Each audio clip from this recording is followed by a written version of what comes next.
Obrigado. Deixa eu me apresentar. Eu sou o Carlos. Em recuperação de muita coisa, mas principalmente da necessidade de controle. Antes de começar a palestra, eu quero falar com vocês, quero me apresentar um pouquinho. Eu frequento a IBAB desde 2001, quando a IBAB ainda era na tenda. Eu participei de um ministério aqui, na liderança de um ministério que deu origem ao que hoje é o IBAB adulto.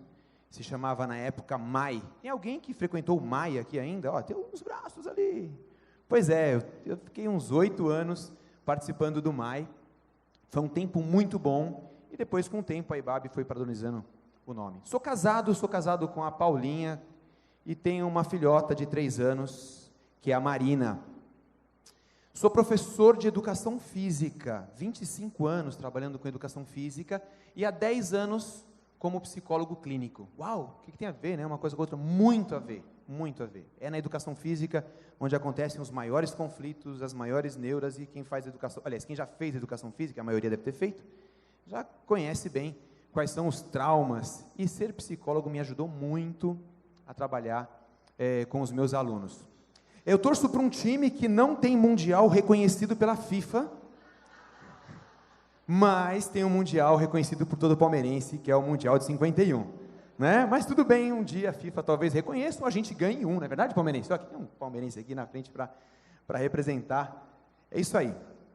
Antes de falar da palestra, eu quero fazer uma breve introdução para talvez contextualizar o que eu vou falar com o Celebrando. Primeiramente, tem uma oração no Celebrando, que é a oração da serenidade, que é maravilhosa.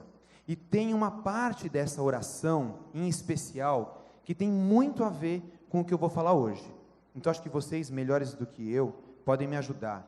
Senhor, nos conceda serenidade, aceitar o que eu não posso mudar, coragem para mudar o que posso, sabedoria para discernir entre uma e outra. Vamos parar aqui. Mas coragem para mudar aquilo que eu identifico que eu preciso mudar. Também, eu quero dizer que essa palestra, eu tenho falado em alguns lugares sobre ela, e é uma adaptação de um livro do Paulo Vieira, que é da Febracis, e eu fiz formação em coach também pela Febracis. Então, essa palestra é uma adaptação do livro dele. E eu fiz uma adaptação também pensando aqui no CR, tá? E eu queria começar a nossa palestra hoje com uma pergunta. Você sabe o que é vida abundante? Tem um versículo bem conhecido de todo mundo, João 10:10, que diz o quê? Jesus fala que veio para nos dar vida e vida em abundância. O que é essa vida em abundância? É só uma coisa espiritual. Talvez você pense, talvez algumas pessoas defendam que essa vida abundante é algo que fica só no mundo espiritual. Eu entendo que essa vida abundante é uma aplicação para a sua vida agora. Então, o que é vida abundante? O que seria essa vida abundante? Eu tenho aqui uma imagem que dá uma ideia do que seria abundância e do seu oposto, escassez. E aí a gente sabe que na nossa vida, a gente passa em vários momentos, por momentos de escassez. Mas não significa que a sua vida precisa ser uma vida de escassez. E aí o grande desafio é como realizar na minha vida a promessa que Jesus fez para a gente. Como passar do lado da escassez para o lado da abundância. E a outra pergunta que eu faço é: o que tem te impedido de ter uma vida abundante? Quais são as questões na sua vida que impedem que você esteja vivendo a vida abundante? Talvez você fale: minha vida não é abundante porque eu estou vivendo um momento de desemprego. Minha vida não é abundante porque eu estou vivendo uma dificuldade no casamento, uma dificuldade financeira, e ali tem alguns dos vários exemplos, e aqui a gente, nos celebrando, sabe que a gente está buscando vida abundante em vários aspectos, que talvez alguns estejam aí, vários aspectos para que você possa ter a vida abundante. E o que tem te impedido? Ou, se você pudesse mudar alguma coisa, se você pudesse mudar alguém, o que você mudaria? Ou quem você mudaria? Ou talvez você fale assim, eu não tenho vida abundante, porque aqui no Brasil a coisa está muito feia, então eu não tenho uma vida abundante de emprego ou de educação, porque nossos políticos não ajudam. Ou eu não tenho vida abundante porque a minha esposa ou meu marido não me ajuda, ele só me dá trabalho.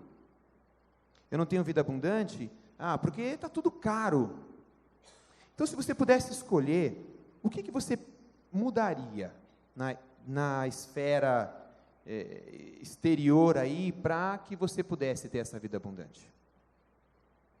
Se você, ao responder essa pergunta, você está colocando a responsabilidade nas pessoas, em outra pessoa que não seja você, em alguma coisa que não seja de sua responsabilidade, isso está impedindo que você realmente avance. O momento que você fala, não sou eu que vou mudar, aliás, não são as coisas que precisam mudar, não é o governo que precisa mudar, não é minha esposa ou meu marido que precisa mudar, eu preciso mudar.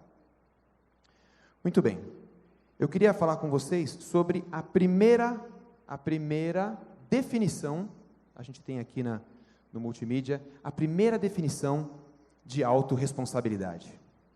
É a crença que você é o único responsável pela vida que tem levado, sendo assim, o único que pode mudá-lo.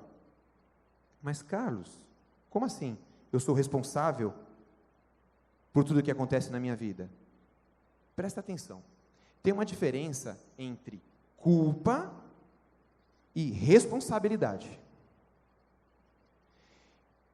Eu fui abusado, fui abusada. Você tem culpa nisso? Não. Você não tem culpa nisso. Culpa é diferente de responsabilidade. A sua responsabilidade começa no segundo seguinte ao que fizeram com você. Obrigado. No segundo seguinte ao que fizeram com você. Então você não é o culpado pelas tragédias que acontecem na sua vida. Há uns anos atrás, o pastor Erovaldo, aqui na IBAB, numa mensagem, ele disse o seguinte: o sofrimento é inerente ao fato de se ser humano. Eu tenho aqui essa frase exatamente como ele diz. Ou seja, o sofrimento é inerente, depois da queda do homem, o sofrer é inerente a estar vivo. Foram exatamente com essas palavras, eu tinha a ideia na cabeça aqui. E uma outra frase que tem muito sentido, principalmente quando a gente conhece a pessoa, é a frase seguinte: a dor é inevitável, mas o sofrimento é opcional. Parece um super chavão. A dor é inevitável, mas o sofrimento é opcional. Quando a gente conhece a história do Tim Hansel, a gente sabe o que ele está querendo dizer. Tim Hansel era um professor que queria fazer diferença na vida dos seus alunos. Então ele sempre se envolvia em muitas atividades com seus alunos, até que um dia, numa das atividades de montanhismo, ele sofreu uma queda.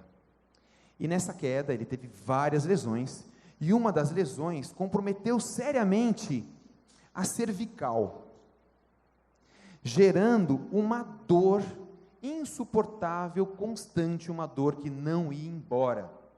E ele conta na biografia dele, que ele por muitas vezes ele falou com Deus: Deus, me cura, tira essa dor é demais para mim. E por muitos anos, e ele conta, ele fala assim, milhares de vezes eu orei pedindo cura. E sabe o que aconteceu? Ele não foi curado da dor, mas ele foi curado da maneira com que ele enxergava aquela dor. E apesar da dor, ele conseguiu se manter vivo, ativo e fazendo diferença na vida de muitas pessoas. Então, é a maneira com que a gente lida com a dor, lida com o sofrimento, que faz toda a diferença.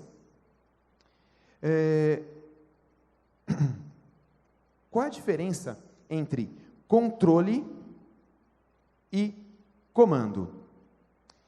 Então assim, você não controla o mar, você não controla o vento, tempestade, maré, mas você controla, ou pelo menos deveria controlar, o que é o barco da sua vida. Como que está a sua vida hoje em termos de controle? Você está mais à deriva, ou você realmente está conduzindo os passos da sua vida, tendo Deus no controle de todas as coisas e você no comando da direção do seu barco? Tem uma música de um cantor famoso, Zeca Pagodinho. A música dele é clássica. Deixa a vida me levar, vida leva eu. Esse é a típica pessoa que está naufragando. Quando você fala que você está navegando na internet, você navega na internet, você naufraga na internet. Você começa, você vai para um lado e vai para o outro. Então, muitas vezes a gente faz a mesma coisa com a vida. A gente vai indo aqui, bateu num lugar, não deu, não deu. E você vai por tentativa e erro, sem organização, sem planejamento. Então, onde você vai chegar com isso? Eu gosto muito de usar as frases e histórias que trazem modelos de responsabilidade. De alguns meses, o Ed pregou uma mensagem sobre uma mulher chamada Abigail. Abigail era casada com Nabal, que tinha um significado do próprio nome horroroso. Mas o que aconteceu? Davi, ele estava acampando com seus homens naquele período em que ele fugia de Saul. Estava com seus homens acampando nas terras de Nabal. Até que certo dia, ele foi falar, pediu para um dos seus servos falar com Nabal, e pediu para Nabal: olha, a gente tem estado aqui nas suas terras, a gente tem estado do lado dos seus rebanhos, enquanto a gente esteve aqui, nada de mal aconteceu com os seus rebanhos. Será que você não poderia nos fornecer um pouco de comida e um pouco de bebida? Nabal olhou e falou: quê? Davi? Sai para lá, não vou ajudar, não tenho nada a ver com Davi, e não vou ajudar. E os servos de Davi voltaram com essa notícia. Davi se enfureceu e falou assim: quer saber de uma coisa? Eu vou invadir a terra. Davi não era fraco, né? Eu vou invadir a terra desse Nabal, eu não vou deixar um vivo lá. O que aconteceu? Os funcionários de Nabal, sabendo disso, correram para Abigail, que era a esposa de Nabal, e falaram: Abigail, é o seguinte, o Davi está vindo aí para matar todo mundo, porque o seu marido não quis fornecer um pouco de comida e bebida. Abigail na hora falou assim: junta o que você puder juntar de comida, de bebida, fez uma baita carroça, e foi em direção aos homens de Davi, que já estavam vindo em direção a Nabal.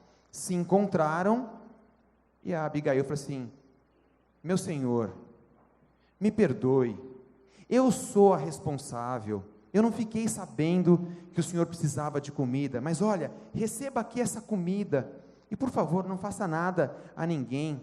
Lembre-se, o senhor será rei, e não precisa carregar a culpa deste sangue sobre suas costas. Então, não dê ouvidos ao meu marido, ele é um tolo, assim como o nome dele já diz. Então aceita essa comida. E aí ela conseguiu acalmar ao Davi. Ou seja, ela assumiu uma responsabilidade que não era dela, mas ela pegou para ela e resolveu. Olha que coisa, né? Davi viveu mais ou menos 800 anos antes de Cristo, e olha que mulher, olha que poder de mulher, né? Então, o empoderamento feminino, inclusive, não é uma coisa de hoje, é uma coisa de cada uma de vocês se empoderar e saber aquilo que é sua responsabilidade. E a Abigail fica sendo um belo exemplo. Nessa mensagem, o Ed disse uma frase que eu marquei e ficou forte para mim: quem é lúcido é responsável. Antes de mostrar o próximo slide, eu queria fazer uma pergunta para vocês. O que aconteceria se você, agora, no momento da sua vida, eu não sei tem gente aqui de várias idades. Suponha que você esteja na faixa dos 45 anos. Eu estou com 49 agora. Suponha que você esteja na faixa dos 45 anos e você seja preso. E nessa sua prisão, você sabe que você vai ficar lá por 27 anos. Você foi preso, você vai ser preso e sabe, olha, você vai ficar 27 anos preso. O que você faria? Eu imagino, não, você ficaria muito mal.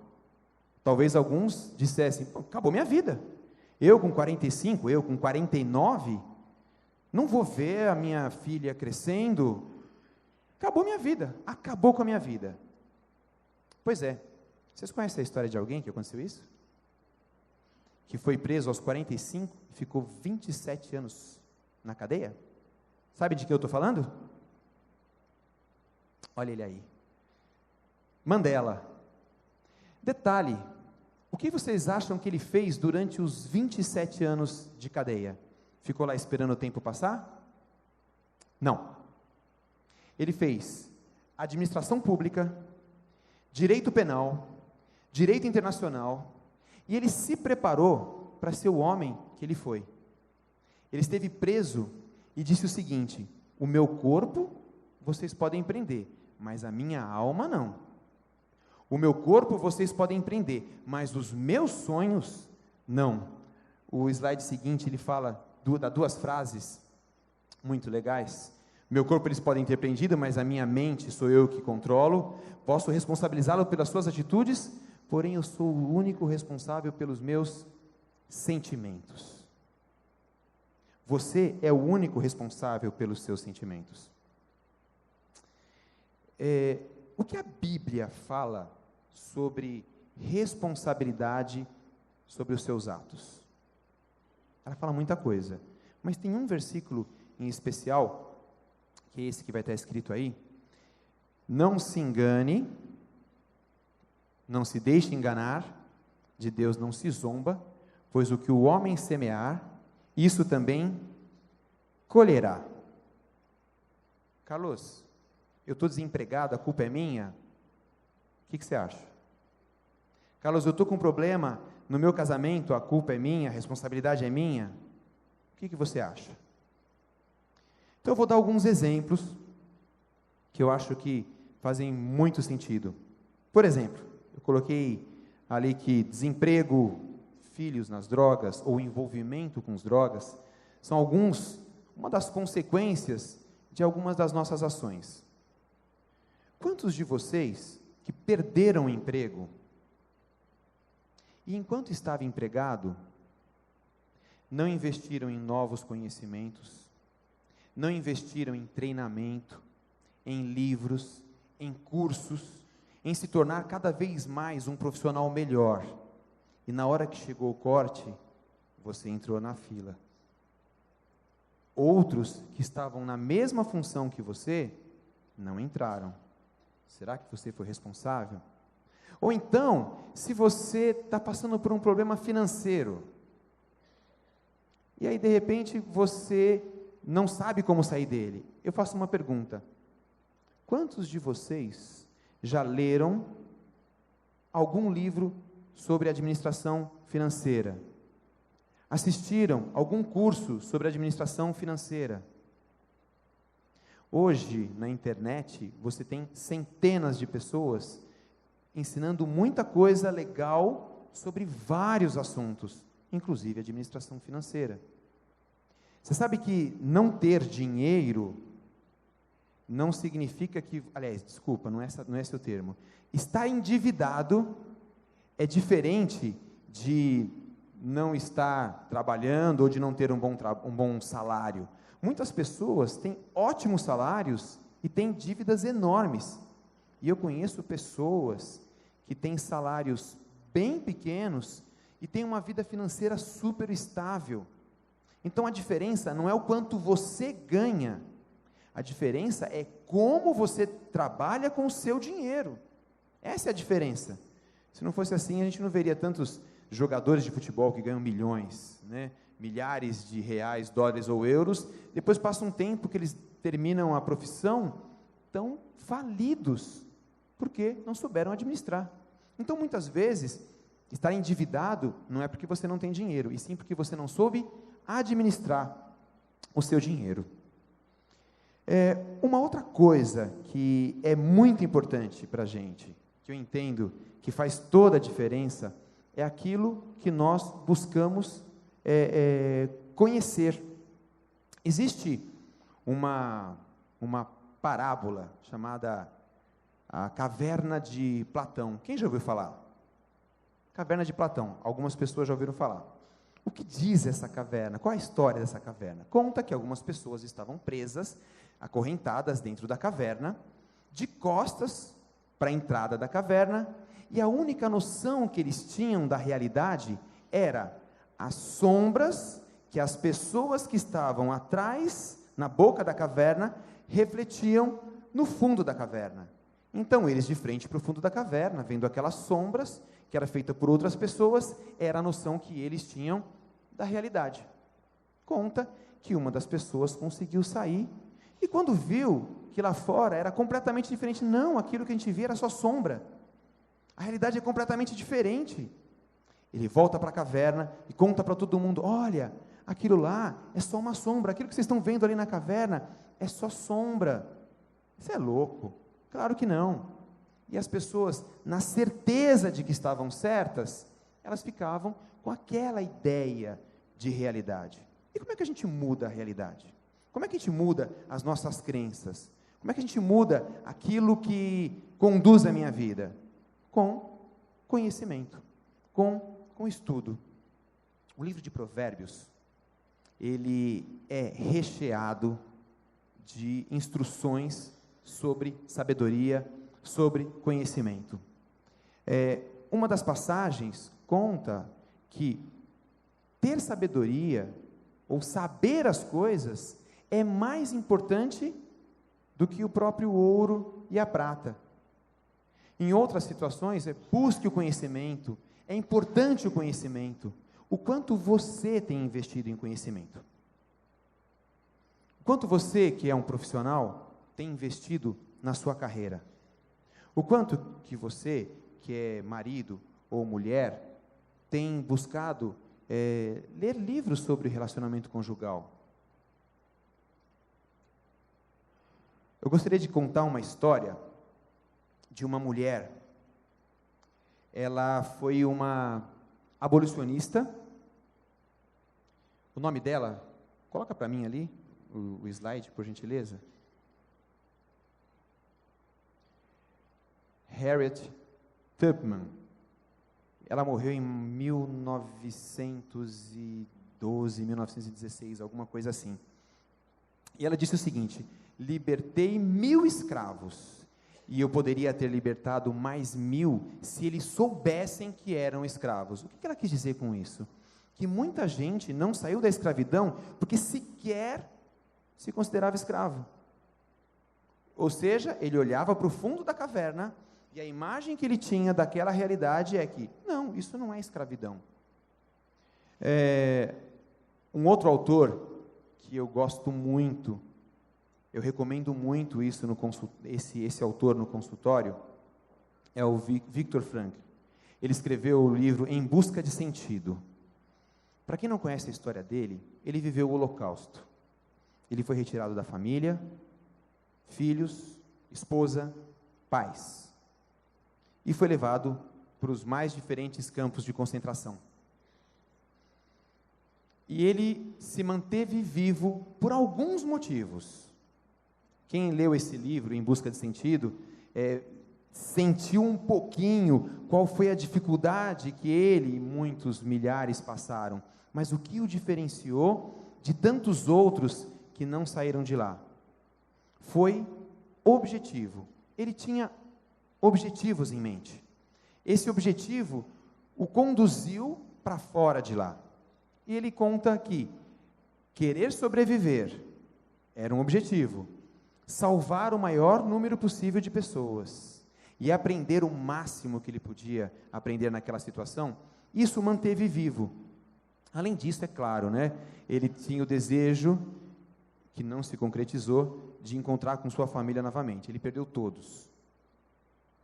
Mas uma das coisas que ele conta no livro é que ele se imaginava diante de uma plateia, contando as experiências do Holocausto e ensinando muitas pessoas e ajudando muitas pessoas com aquela experiência dele. O objetivo o manteve vivo.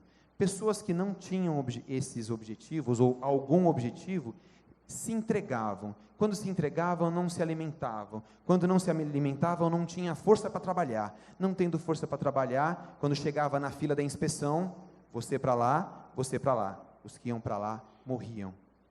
E ele, percebendo que na hora que ia ser escolhido, a fisionomia era muito importante, mesmo estando fraco, com pouca comida, ele se postava firme, um olhar para frente e falava: estou aqui, pronto para trabalhar. Por quê? Porque eu quero viver. O objetivo determina o que você vai fazer.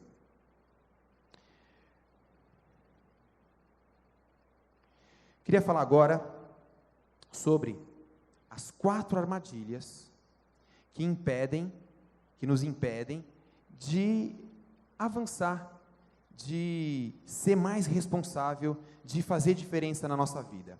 A primeira delas é arrogância e prepotência. E essa aqui, eu quero falar principalmente com os homens. Eu quero dar um exemplo para vocês, da minha vida.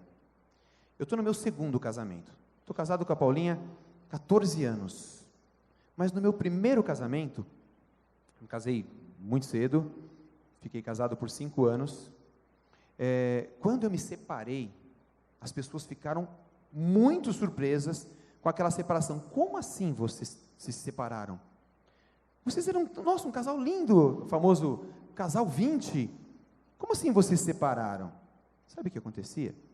A gente estava passando por dificuldades dentro do casamento, e eu falava para mim mesmo: eu dou conta, eu não preciso contar para ninguém.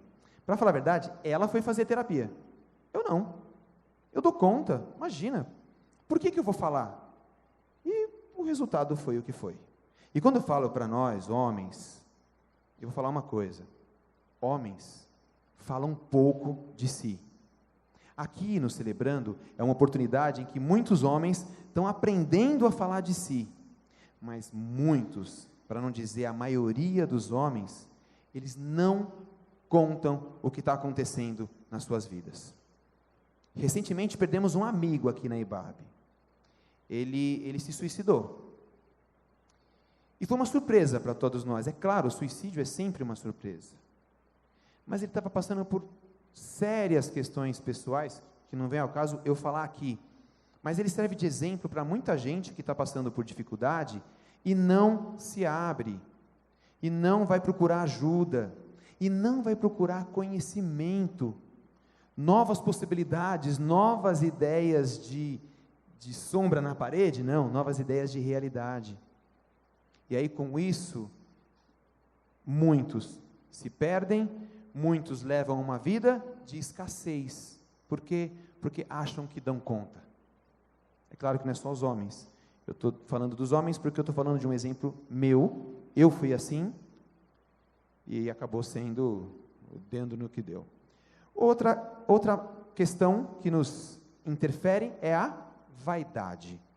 Eu faço coisas para me mostrar e não fazer coisas porque eu tinha que fazer. Por vaidade, eu gasto com coisas que eu não preciso para mostrar para a gente que eu não conheço aquilo que eu não sou. Me desculpem todos aqueles que usam iPhone, mas eu gosto de dar esse exemplo. Eu gosto de dar até porque eu não tenho um iPhone. Mas eu estava, um dia desses, no hall do prédio onde eu moro, eu estava aguardando uma pessoa e um funcionário, um faxineiro, estava lá limpando os vidros do prédio, e eu fiquei olhando, o telefone tocou. Quando o telefone tocou, eu estava com um iPhone. Eu falei: iPhone? Ou seja, precisa trabalhar 3 meses para comprar um celular, e o cara tem o celular. Ok, eu costumo falar, a gente gasta dinheiro com aquilo que a gente quer, a gente caminha com quem a gente quer, e a gente gasta o tempo com o que a gente quer. Mas, e o resultado disso? Eu não vou perguntar aqui Quantos aqui estão passando por algum tipo de problema financeiro? Mas, se você é um desses, e desculpa, você está com um iPhone de última geração no bolso, desculpa, um dos motivos está no seu bolso. Então a gente tem que saber muito bem por que a gente faz as coisas, e não por vaidade. O terceiro motivo que nos impede de avançar é o atalho. O atalho. O que é o atalho, gente? O atalho é um caminho mais rápido para atingir algum objetivo. Eu vou falar o seguinte: se atalho fosse bom, não chamaria atalho, chamaria caminho. Atalho sempre tem um alto risco. As pessoas querem enriquecer rápido, tomam alguns atalhos. Alguns conseguem a cadeia, outros ainda conseguem se escapar. Mas, gente, o atalho não é o caminho para a sua vida abundante, para a sua tranquilidade. Então, busque sempre o caminho. E o quarto e último, que é a zona de conforto. E a zona de conforto, eu quero falar de um assunto, que é um assunto que nós, da educação física, sempre falamos. As pessoas sempre, quando eu falo que eu sou da educação física, as pessoas pedem dica de atividade física, pedem orientação assim. Resumo, eu quero falar sobre saúde. Se tem um tema em que a zona de conforto pega pesado, esse tema é a saúde. Por quê? Zona de conforto é a academia ou a televisão? O filminho ou a série? É a televisão, o filme, a série. Zona de conforto é aquela alimentação mais controlada ou aquela alimentação mais liberada em que eu vou comer pizza e eu como a pizza inteira? Zona de conforto. É muito mais confortável eu comer 3, 4 pedaços de pizza a comer um pedaço e meio, 2, né? Eu ainda estou sendo bem legal, né? 2 pedaços de pizza são calóricos demais, mas tem gente que extrapola. Então eu quero colocar aqui um modelo para você pensar um pouquinho como se utilizar de um caminho para começar a pensar na mudança. Então vamos lá. O exercício é o seguinte: a área é a saúde. A armadilha, que impede a gente de ter um corpo mais saudável, é a zona de conforto. Identificando o comportamento negativo, como muito carboidrato. Carboidrato é pizza, farinha branca, né, gente? Pizza, massa, pão, o que mais? Coxinha, o que mais? Bom, gente, carboidrato em geral, né? Açúcar também é um fator super complicante, principalmente para aqueles que têm, como eu, pai diabético, família da minha mãe, avô diabético, todos os meus tios diabéticos, família da minha mãe, todos os meus tios cardíacos. Pensa, diabetes? Diabetes, você acha que eu faço o que com açúcar? Eu corto açúcar, praticamente não como nada com açúcar. É claro que tem açúcar na pizza, tem para fazer a massa, tem açúcar no pão, tem, mas o doce eu pego leve. O cafezinho é com adoçante. Por quê? Porque eu sei que na minha 2 famílias tem a possibilidade de diabetes, então eu sempre me controlo. Aliás, uma perguntinha: qual foi a última vez que você fez um hemograma completo? Há quanto tempo você não visita um médico? E aí chega as doenças chamadas doenças silenciosas, como diabetes e os problemas cardíacos, e aí, se você tivesse se avaliando, você poderia ter identificado muito antes. Há quanto tempo você não vai ao médico? E aí acontece alguma coisa com você, a responsabilidade e culpa é sua mesmo. E aí quais são as ações positivas? Aí tem lá no finalzinho, ações positivas. Zerar o açúcar. Zerar, gente. Quer mudar? Precisa tomar atitude, zerar. Eu preciso comer metade do carboidrato que eu como hoje. Você quer ter uma vida mais saudável, um corpo mais saudável? Você precisa cortar. Você precisa evitar algumas facilidades da vida. Eu gosto muito de dar um exemplo. Vira e mexe, como eu moro na região da Zona Oeste, vira e mexe eu estou ali na Vila Madalena, no metrô Vila Madalena. E quem já pegou aquele metrô, sabe que na saída do metrô, tem 2 escadas rolantes enormes, não tem? Você pega qual? A rolante ou você vai pela escada normal? Quem pega a escada normal aqui? Levanta a mão. A minoria. A minoria. Gente, é academia grátis. Você tem a chance de fazer atividade física gratuitamente, por que não faz? Entende?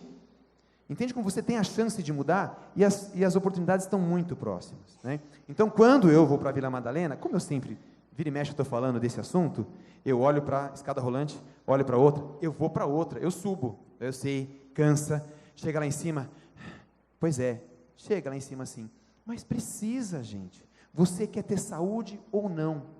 Precisa. E agora, eu quero colocar para vocês aqui 4 palavrinhas que a gente se engana.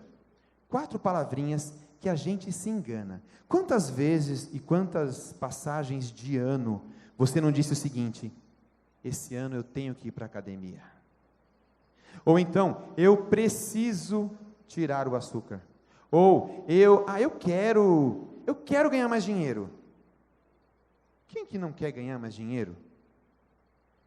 Vou tentar. Esse vou tentar é demais. Quando você convida alguém para ir na sua casa, ou para algum lugar, eu vou tentar. Esse vou tentar é uma mentirinha que a pessoa diz para ela mesma, de um jeito mais ameno, para falar assim, eu não vou. Então são mentirinhas que a gente conta para a gente mesmo. Então eu queria desafiar vocês agora a mudarem. Toda vez que vocês falarem, eu tenho que, eu preciso, eu quero e eu vou tentar, eu sugiro que vocês comecem a usar agora essa palavrinha que vai aparecer aí, que é: eu me comprometo. Eu me comprometo a te visitar, eu me comprometo a ir na sua casa, eu me comprometo com a atividade física. É diferente, não, eu me comprometo com você, eu me comprometo comigo mesmo, que eu vou tirar o máximo que eu puder tirar do açúcar ou da farinha branca da minha vida. Isso é uma palavra que é bem diferente, tem um peso completamente diferente da palavra, eu vou tentar.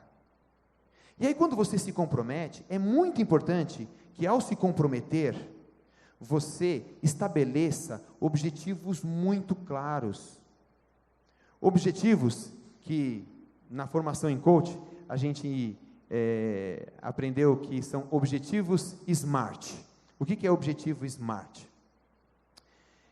Todas as vezes que você vai montar um objetivo para a sua vida, esse objetivo, para ser mais eficiente, para não ficar só no vou tentar, ele precisa ser específico.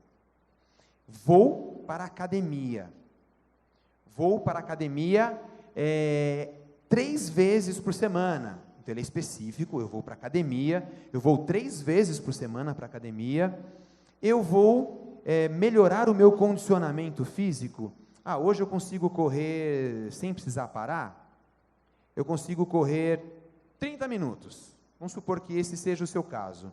O meu objetivo é correr 60 minutos. Aliás, eu quero correr 10 quilômetros em 60 minutos. Uau! 6 minutos o quilômetro é um belo ritmo. A gente chama um belo pace, né? Então você vai para a academia, você quer melhorar o seu condicionamento físico. Eu quero ir 3 vezes para a academia, eu quero melhorar o meu condicionamento físico de 30 minutos para 60 minutos, olha como vai sendo específico. O que mais? Volta aí para mim. Relevante, tem que ter importância para você. Eu, conseguindo correr 10 quilômetros, eu vou entender que o meu condicionamento físico está bom, e eu vou saber que eu estou com uma boa qualidade de vida. E quando? Nos próximos 50 anos. Não. Eu vou conseguir atingir esse nível em 6 meses, porque eu quero correr uma prova X lá de 10K. Então, se você conseguir estabelecer metas bem específicas, fica mais fácil.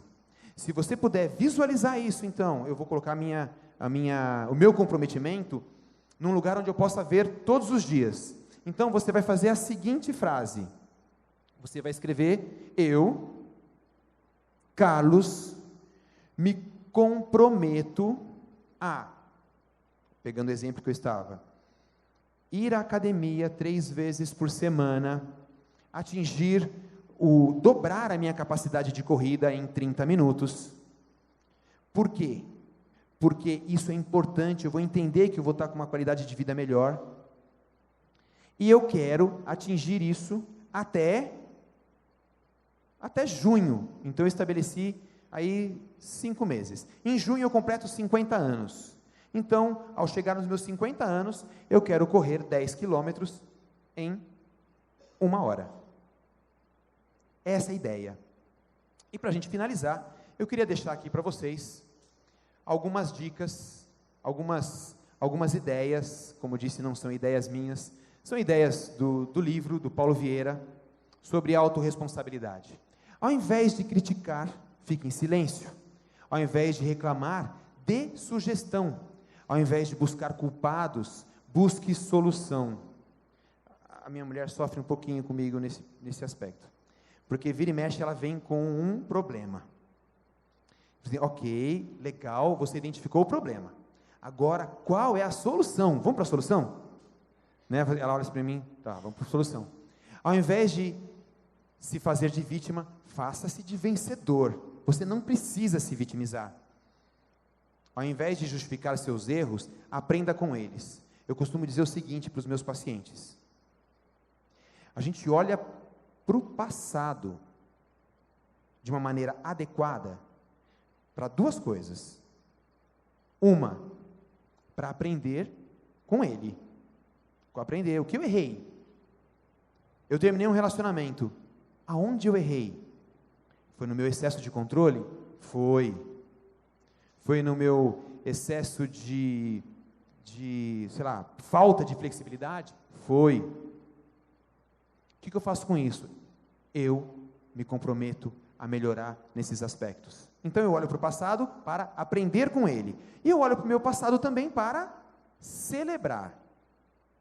Eu celebro o passado. O que passar disso se torna disfuncional.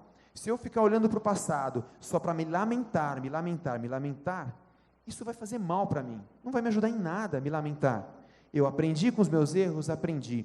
Celebro o que eu tenho que celebrar, celebro. Então eu olho para frente para poder viver bem o meu presente, para viver com abundância.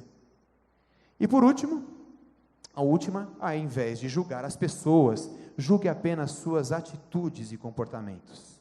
Você consegue lidar com a pessoa em separado das atitudes, recebendo com empatia, com amor e para ajudar aonde for ajudar.